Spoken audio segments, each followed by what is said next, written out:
नमस्कार मित्रों, मैं आपका दोस्त रामतीर्थ भारती आप सभी का स्वागत करता हूं आपके अपने YouTube channel economics and NCERT में।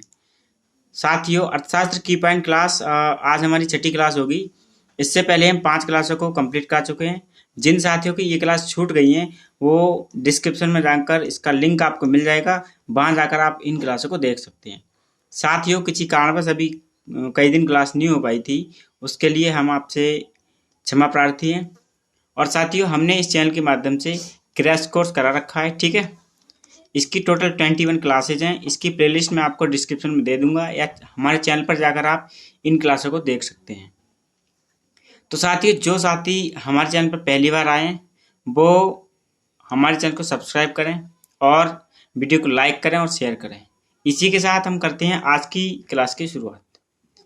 साथियों, सबसे पहले हमारा की पॉइंट है नंबर 1, ठीक है। इससे पहले हम 70 की पॉइंट 5 क्लासों में कंप्लीट कर चुके हैं। आज हमारा 71वां जो है की पॉइंट होगा सामाजिक लागत, यानी कि सोशल कॉस्ट। तो सोशल जो कॉस्ट होती है, सामाजिक लागत जो होती है, ये निजी लागत और बाह्य लागत का योग होता है, ठीक है। अब निजी लागत क्या होती है? जैसे कि मान लो आपका नाम श्याम है, ठीक है, श्याम है, और आप एक उद्यमी हैं, ठीक है। आप क्या है? एक उद्यमी है। और मान लो कि आपकी एक पेपर मिल है, ठीक है, पेपर मिल है। जब आप पेपर का उत्पादन करेंगे तब आप इसके लिए कुछ पैसा खर्च करेंगे। तो जो पैसा आपने पेपर के उत्पादन के लिए खर्च किया, क्या है आपकी? ये निजी लागत है आपकी, ठीक है, ये निजी लागत है आपकी। लेकिन क्या होगा कि जब आपकी पेपर की जो मिल है, यहाँ से कुछ वेस्ट निकलेगा, ठीक है, वेस्ट निकलेगा।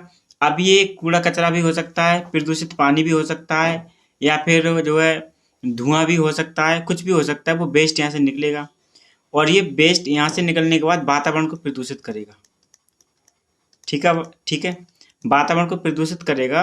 तो ये जो वातावरण को प्रदूषित करेगा, इस प्रदूषित वातावरण से वहाँ जो समाज रह रहा है, जिस जगह ये फैक्ट्री है या उद्यम है, वहाँ या फर्म है, वहाँ का जो समाज है वो इससे इफेक्ट होगा, इसका इफेक्ट उस पर पड़ेगा, वो उसका प्रभाव पड़ेगा, ठीक है। और कैसा प्रभाव पड़ेगा? नकारात्मक,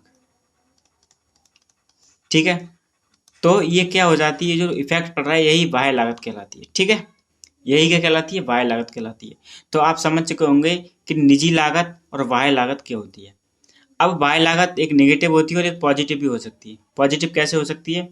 मतलब जो बाह्य लागत होती है, ये लाभ और हानियां दोनों प्रकार की होती है। तो हानियां तो मैंने आपको बता दिया। अब लाभ किस प्रकार से हो सकता है? जैसे कि एक किसान है, ठीक है, एक किसान है, किसान ने जो है सेब का बाग लगा लिया है। किस चीज़ का? सेब का बाग लगा लिया है।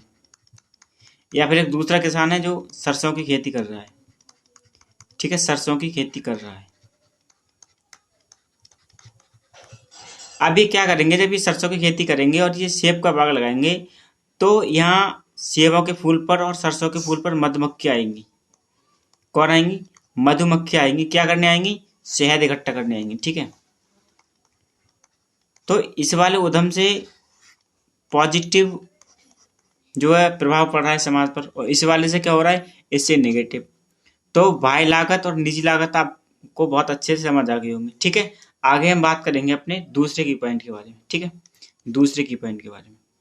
यहाँ देखो, जो टीसी है ये टोटल कॉस्ट होती है, ठीक है, टोटल कॉस्ट यानी कि कुल लागत। ये टोटल वेरिएबल कॉस्ट होती है, total variable cost, variable cost, ठीक है। और तीसरी जो हमारी होती है total fixed cost, total fixed cost. देखो, ये हो गई कुल लागत, ये कुल परिवर्तनशील लागत और ये कुल स्थिर लागत। अब इन तीनों में अंतर क्या होता है? देखो, जो टीएफसी होती है ना, टीएफसी, ये कभी भी 0 के बराबर नहीं होती है, ठीक है। आपको ग्राफ से भी समझ आ रहा होगा कि ये 0 से ऊपर, देखो यहाँ 0 पॉइंट है और ये यहाँ से स्टार्ट हुई है। तो टीएफसी कभी भी ओरिजिन से, टीएफसी वक्र जो होता है, कर्व जो होता है, वो कभी भी 0 से स्टार्ट नहीं होता, यानी कि ओरिजिन से स्टार्ट नहीं होता है। तो पहली चीज हो गई। दूसरी चीज, टीएफसी क्या है? टीएफसी 0 के बराबर क्यों नहीं होती है?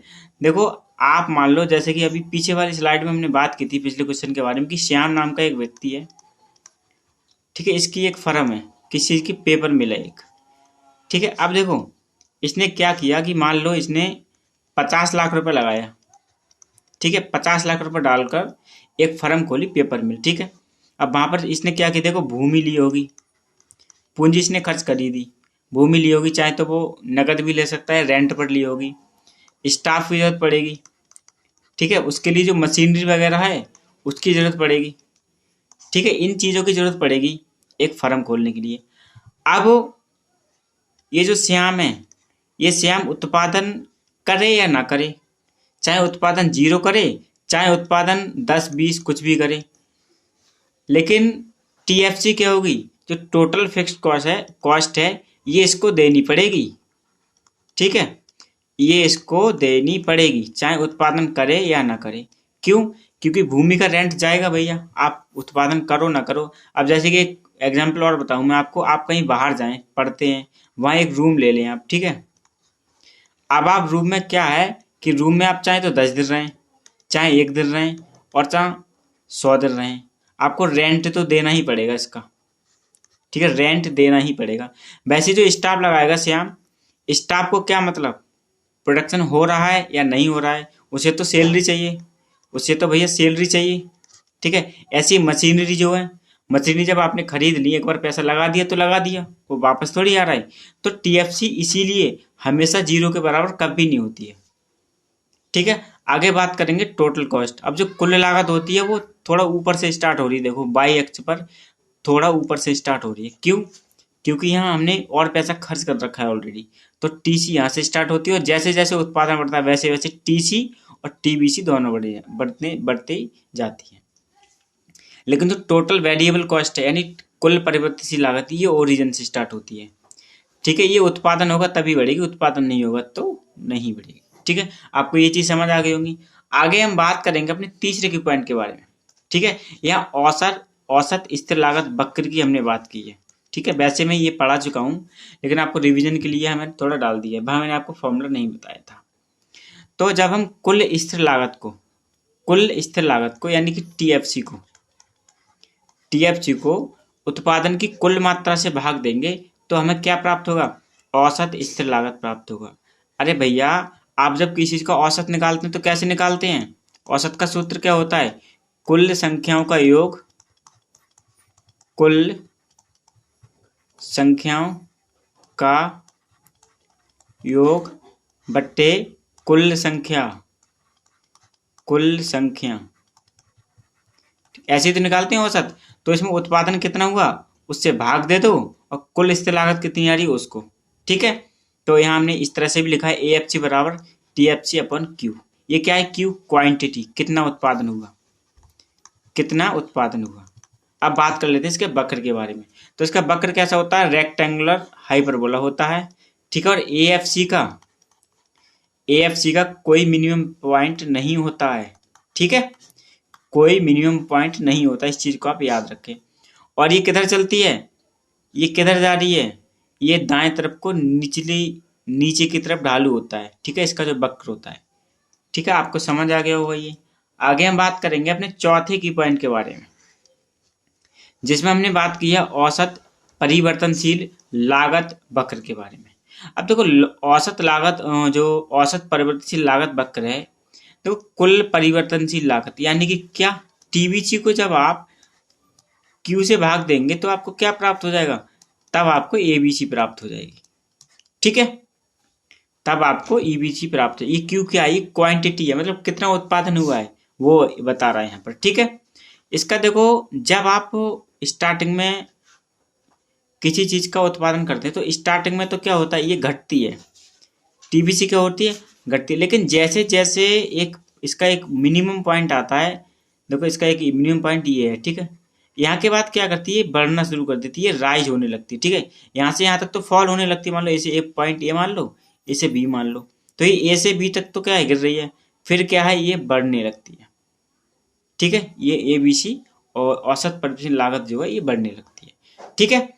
आगे हम बात करेंगे अपने पांचवे की पॉइंट के बारे में। और पांचवे की पॉइंट में हमने एक क्वेश्चन को शामिल किया है, जो कि दिसंबर 2020 और 21 की जो मर्ज साइकिल एग्जाम हुआ था उसमें पूछा गया था। देखो इसमें पूछा है, एक वर्ष में किसी शहर की कुल जनसंख्या 28 लाख थी। कितनी थी? कुल जनसंख्या कितनी थी? 28 लाख थी। और कुल जीवित शिशुओं की संख्या कितनी थी? 50,000 थी। प्रत्येक 1000 जनसंख्या पर अशोधित जन्म दर यानी कि CBR, क्रूड बर्थ रेट, मैंने आपको बताया था, इंडियन इकोनॉमी पढ़ाई थी तब, क्रूड बर्थ रेट कितना होगा। अब देखो क्या निकालना है हमें? CBR। और CBR का फॉर्मूला क्या होता है? CBR का फॉर्मूला होता है कि कितने जन्म हुए एक साल में। ठीक है, कितने जन्म हुए एक साल में। एक साल में कितने जन्म हुए। ठीक है, ये रखेंगे। और नीचे क्या रखेंगे? कुल जनसंख्या से इसको भाग दे देंगे। कुल जनसंख्या से, मैंने यहाँ कुल संख्या लिख दी। कुल जनसंख्या से किससे भाग देंगे? कुल जनसंख्या से, और गुणा 1000। ठीक है, तो रख दो। कितना हुआ है? जन्म कितना हुआ एक साल में? देखो ये लिखा है, कुल जीवित शिशुओं की संख्या। ठीक है, 50,000। ठीक है, और टोटल जनसंख्या कितनी है? 28 लाख। इकाई, दहाई, सैकड़ा, हजार, दशक, लाख। ठीक है, 10 लाख। 28 लाख करनी ना, इकाई, दहाई, सैकड़ा, हजार, दशक, लाख, 10 लाख इंटू 1000। अब देखो 3 जीरो से 3 जीरो काट दो, और 2 जीरो से 2 जीरो काट दो। अब कितना बचा हमारे पास? ये बचा हमें 500/28। ठीक है, अब इसको भाग दे लो। देखो भाग यहाँ दे लेते हैं। ठीक है, भाग में सिंपली भाग करके दिखा रहा हूँ आपको। 28 एकम 28, कितना बचा? देखो 10 में से 8 के 2 बचे, या 4 में से 2 गए 2 बचे। ठीक है, जीरो उतार लिया। अब कितने? 7 बार लगा लो। 7 अट्ठे 56 के 6, 7 अट्ठे 56 के 6, और हासिल 5, 7 दूनी 14, 5 19।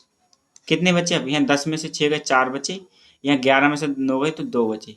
ठीक है, फिर 24 कटेगा नहीं कटेगा, पॉइंट लगा लो और जीरो बढ़ा लो। अब 8 बार लगा लो। 8 8 64 के 4, हासिल 6, 8 दूनी 16 और 6 22। ठीक है, कितना बचा? 10, 4, 6 बचा, 1 बचा, कुछ नहीं बचा। ठीक है, तो कितना आ गया? इसको अब जो इससे काटेंगे तो ये आ गया 17.8। यही हमारा क्या हो गया? CBR का मान आ गया। CBR कितना आ गया? 17.8। ठीक है, तो इस तरह से इस क्वेश्चन को करते हैं। समझ आ गया होगा आपके। आगे हम बात करेंगे छठे क्वेश्चन के बारे में। छठे क्वेश्चन में आपसे पूछा गया है कि तरलता समायोजन सुविधा यानी कि लिक्विडिटी एडजस्टमेंट फैसिलिटी, LAF, इसकी सिफारिश किसने की थी? इसकी सिफारिश किसने की? ठीक है, तो इसकी जो सिफारिश की थी वो नरसिम्हन समिति ने की थी। किसने की थी? नरसिम्हन समिति ने की थी।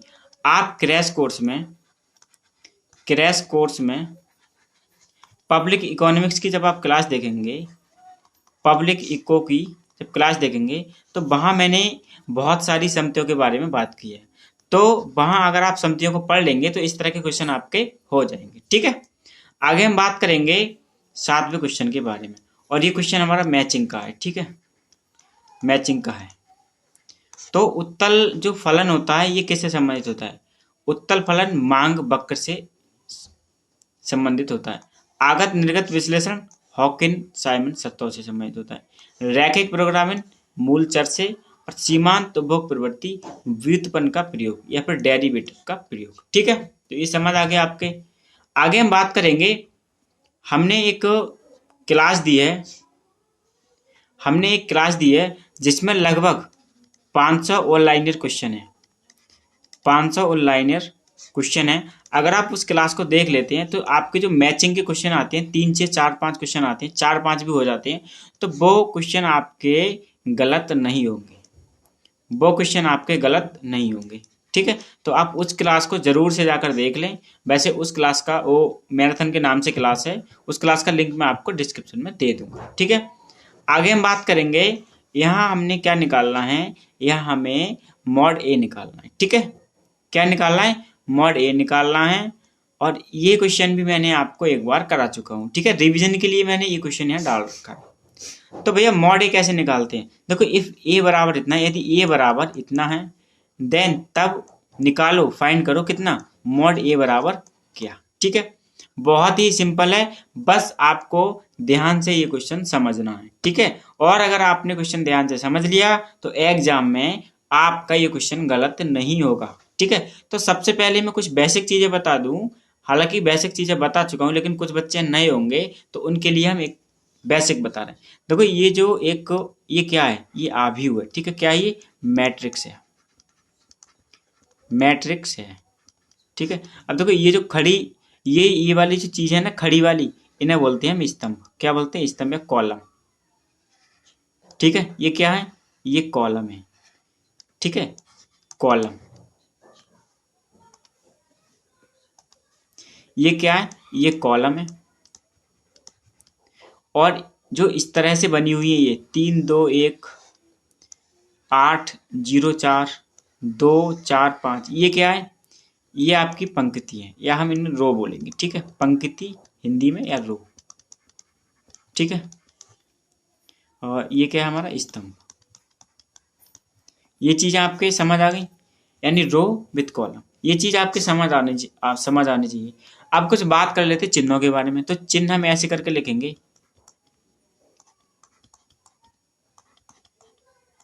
ठीक है, ये हमारे चिन्ह हो गए। इस तरह से आपको चिन्हों को यूज करना है। ठीक है, अब हम करते हैं सवाल की शुरुआत। तो इन सबको हटा देते हैं। चलो वो नहीं हटाते हैं, पढ़ते हैं डायरेक्टली। ठीक है, देखो क्वेश्चन को करते हैं सॉल्व। सबसे पहले क्या करेंगे? मॉड ए निकालेंगे। तो जब मॉड ए निकालते हैं तो सबसे पहला जो अवयव है इसमें, इसको उठा लो आप। ठीक है, इसको लिख दो यहाँ। ठीक है, अब इसको इस तरह से एक लाइन खींचो, क्योंकि हमें क्या लेना है? इसके अंदर संख्याएं लेनी है। अब जब ये वाली संख्या उठाएंगे हम, तो इसके सामने की जो संख्याएं हैं, इसके सामने की इधर वाली, ये संख्या क्या होंगी? कैंसिल हो जाएंगी, और बचेगा क्या हमारा? ये वाला कोष्टक बचेगा ओनली। ठीक है, तो 0 2 4 1, कुछ नहीं करना है हमें, केवल सेम टू सेम उतार लेना है। फिर हम क्या लगाएंगे? देखो प्लस हमने यूज कर लिया है ऑलरेडी है, मैंने आपको बताया था। Plus minus plus, minus plus minus, plus minus plus, इस तरह से यूज करना है। ठीक है, अब यहाँ क्या लगाएंगे हम? यहाँ माइनस यूज करेंगे और फिर 4 को लिख लेंगे। ठीक है, पहली संख्या होगी हमारी। अब दूसरी को लिख लेंगे। अब दूसरी जब संख्या लिखेंगे तो 4 के सामने वाली और 4 के पीछे वाली संख्या और इसके नीचे वाली जो संख्या है, ये सारी कैंसिल हो जाएंगी। बचेगा क्या? 8 बचेगा, 3 बचेगा, 4 बचेगा और 1 बचेगा। ठीक है, तो इसको लाइन खींचो इस तरह से, और 8 3 4 और 1, इसको उतार लो। ठीक है, यहां तक समझ आ गया आपके? आगे हमें क्या करना है? आगे हमें अपनी तीसरी संख्या लेनी है, और तीसरी संख्या हमारी क्या है? 5। ठीक है, प्लस लगाएंगे, 5 लिखेंगे। ठीक है, क्योंकि मैं आपको चिन्ह पहले ही बता चुका हूं। देखो इस तरह से चल रहा है बिल्कुल। ये देखो प्लस माइनस प्लस। ठीक है, बिल्कुल भी घबराने की जरूरत नहीं है। 5 लिख लिया।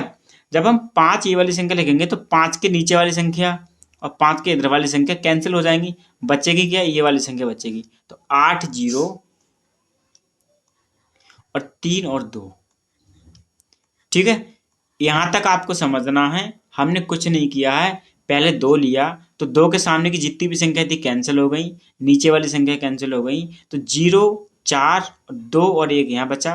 फिर हमें 4 लेना है, माइनस हमें यहाँ चिन्ह लेना है।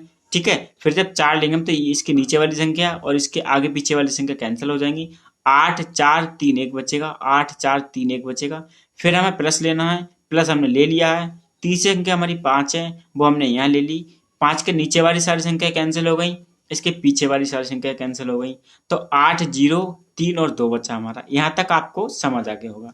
आगे हम बात करेंगे अब 2 को ज्यों की त्यों लिखेंगे और छोटी ब्रैकेट स्टार्ट करेंगे। ठीक है, तो इसकी मल्टीप्लाई इससे करेंगे और इसकी मल्टीप्लाई इससे करेंगे। ठीक है, 0 को 1 से गुणा करेंगे तो क्या आएगा? 0 आएगा, और 2 चौक 8 आएगा। ठीक है, 2 चौक 8।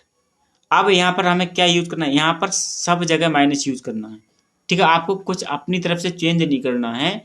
जब यहाँ इन अवयवों की हम मल्टीप्लाई करते हैं तो बीच में नेगेटिव का चिन्ह यूज करते हैं। ठीक है, अब हम क्या करेंगे? माइनस के 4 उतारेंगे, फिर से 8 एकम 8 और माइनस 3 चौक 12। अब आपको चीजें समझ आने लगे होंगी, क्योंकि हमने यहाँ भी माइनस लिया है, हमने यहाँ भी माइनस लिया है, और माइनस यहाँ हमने कोई चिन्ह में चेंज नहीं करेंगे। केवल हम ध्यान का देना है, केवल ध्यान हमें अंदर वाली संख्याओं का देना है कि अंदर हमें कौन सा चिन्ह यूज करना है। फिर क्या करेंगे हम, प्लस के 5 को ज्यों के त्यों उतार लेंगे और फिर 8 दूनी 16 और फिर से वही माइनस 3 जीरो का 0। ठीक है, देखो मल्टीप्लाई हमें पहले इसकी करनी है, उसके बाद इसकी करनी है। इस चीज को आपको बहुत ध्यान देना है। ठीक है, अगर यहाँ आपका क्वेश्चन गलत हो गया तो आपका आंसर क्या होगा, गलत आने वाला है। गलत आएगा तो 2 नंबर आपके कट जाएंगे। ठीक है, इसलिए ये क्वेश्चन बहुत ही मैंडेटरी, बहुत अच्छे से रिवीजन करके जाना है। और ये क्वेश्चन आ रहा है, हर बार आ रहा है। ठीक है, तो इस क्वेश्चन को आप हल्के में मत लेना। ठीक है, आगे हम बात करेंगे। अब क्या करेंगे, देखो 2 गुणा यहाँ क्या बचा, यहाँ माइनस का 8 बचा। भैया 0 जाएगा तो 0 की संख्या है क्या, कोई असर नहीं पड़ेगा। अब देखो माइनस के 4 यूँ उतार लेंगे हम, और 8 में से जब माइनस के 12 जाएंगे तो क्या होगा, माइनस के 4 बचेंगे। देखो देखो जैसे कि यहाँ माइनस के 12 ज़्यादा है, प्लस के 8 कम है। देखो जिसके आगे कोई चिन्ह नहीं होता उसके आगे काय का चिन्ह माना जाता है, प्लस का चिन्ह माना जाता है। तो माइनस के ज़्यादा है तो आंसर किस में आएगा, माइनस में आएगा। अगर यहाँ पर होता माइनस के 8 प्लस के 12 तो काय में आंसर आता, प्लस में आंसर आता। तो ये चीज़ें, छोटी छोटी चीज़ें आपको सीखनी है। ठीक है, जिससे कि हमारे क्वेश्चनों में गलती ना हो। ठीक है, यहाँ तक समझ आगे हम प्लस का चिन्ह लेंगे और 5 उतार लेंगे। ठीक है, और 16 में से 0 गया तो भैया 16 बचे, सीधी सी बात है। अब देखो अब क्या होगा, अब देखो यहाँ गुणा करते हैं हम, चलो यहाँ करते हैं। ठीक है, देखो 2 और 8 16, 2 अट्ठे 2 और 8 नहीं, 2 अट्ठे 16। अब देखो 2 अट्ठे 16, 16 यहाँ लिख लिया हमने। प्लस क्या आएंगे माइनस क्या आएंगे बताइए। चलो देखो मैं एक चीज और बताता हूँ, प्लस गुणा माइनस। ठीक है, प्लस गुणा माइनस, माइनस गुणा माइनस, माइनस गुणा प्लस और प्लस गुणा प्लस। इस चीज को आप कहीं एक जगह नोट कर लीजिए, इस चीज को आप कहीं एक जगह नोट कर लीजिए। जब प्लस और माइनस की गुणा होती है तो माइनस आता है, माइनस और माइनस की गुणा होती है तो प्लस आता है, माइनस और प्लस की गुणा होती है तब भी माइनस आता है, और जब प्लस और प्लस की गुणा होती है तब प्लस आता है। ठीक है, 2 कंडीशन में प्लस आता है और 2 कंडीशन में माइनस आता है। तो ये चारों कंडीशन आपको बहुत अच्छे से याद कर लेनी है, ताकि आपकी जो सवाल को करने की क्षमता है उसमें क्या हो, वृद्धि हो जाए। मतलब आप सवालों को, कैलकुलेशन को बहुत फास्ट तरीका से कर सकें। तो अगर ये चीज़ें आपने छोटी छोटी सीख ली ना तो क्या होगा, इससे आपकी कैलकुलेशन इंप्रूवमेंट होगी, और कैलकुलेशन इंप्रूवमेंट होगी तो आपका डीआई का सवाल हो फर्स्ट पेपर में, या फिर गणित के और सवाल आते हो, या फिर सेकंड पेपर में आभ्यू का सवाल हो, ये सवाल आप चुटकियों में हल कर सकते हैं। ठीक है, तो यहाँ 16 आ गया। ठीक है, अब क्या होगा, देखो माइनस लिख लिया हमने। अब माइनस के 4 और माइनस के 4 गुणा होगी। देखो अब क्या होगा, ये वाली कंडीशन बन रही है, ये वाली कंडीशन माइनस की माइनस से गुणा हो रही है, तो भैया क्या हो जाएगा, प्लस हो जाएगा, और 4 चौक 16। और हाँ ये वाला क्या होगा, ये माइनस हो जाएगा। ठीक है, 2 अट्ठे 16 क्योंकि माइनस का 8 है, प्लस की और माइनस वाली कंडीशन बन रही है। देखो ये वाली प्लस के माइनस की, तो आंसर क्या आएगा, माइनस में आएगा। ठीक है, अब क्या करेंगे, प्लस 16 पंजे 80, 16 की डायरेक्ट गुणा कर दो 5 से, 80 आ जाएगा। अब देखो माइनस और प्लस का तो काट दो, आंसर कितना आ गया हमारा, मोड ए का आंसर, इसको मोड ए बोलते हैं। ठीक है, इसका आंसर आ गया हमारा 80। तो यही तो पूछा था आपसे क्वेश्चन में यही तो पूछा था, आपका आंसर आ गया। बस आपको प्रैक्टिस करनी है, थोड़ी चीज़ें आ जाएंगी। आगे हम बात करेंगे अपने नवे क्वेश्चन के बारे में, या नवे की पॉइंट के बारे में। अब मैं थोड़ा मैथमेटिक्स पर ज़्यादा ध्यान दूंगा, क्योंकि आगे आपको मैथमेटिक्स के सवाल हल करनी है, और बहुत सारे बच्चों का मैथमेटिक्स मुझे पता है इकोनॉमिक्स में कमज़ोर होता है। तो आप इन क्लासों को देखें और लाभ उठाएं। ठीक है, देखो सबसे पहले हमारा क्वेश्चन दिया है कि यदि टी आर बराबर 500 क्यू माइनस 2 क्यू स्क्वायर दिया है, और ये बोल रहे हैं क्यू बराबर 80 हो, तो एम आर का मान कितना होगा। टी आर बराबर 500 Q minus 2 Q square comma Q बराबर 80 हो तो एम आर का मान क्या होगा। हालांकि मैं ये सवाल एक बार करा चुका हूँ, लेकिन फिर से रिवीजन के लिए सवाल लेकर आया हूँ मैं। तो देखो सबसे पहले हम क्या करेंगे, टी आर से जब हम एम आर निकालते हैं तो टी आर का क्या करते हैं, हम डिफरेंशियल करते हैं।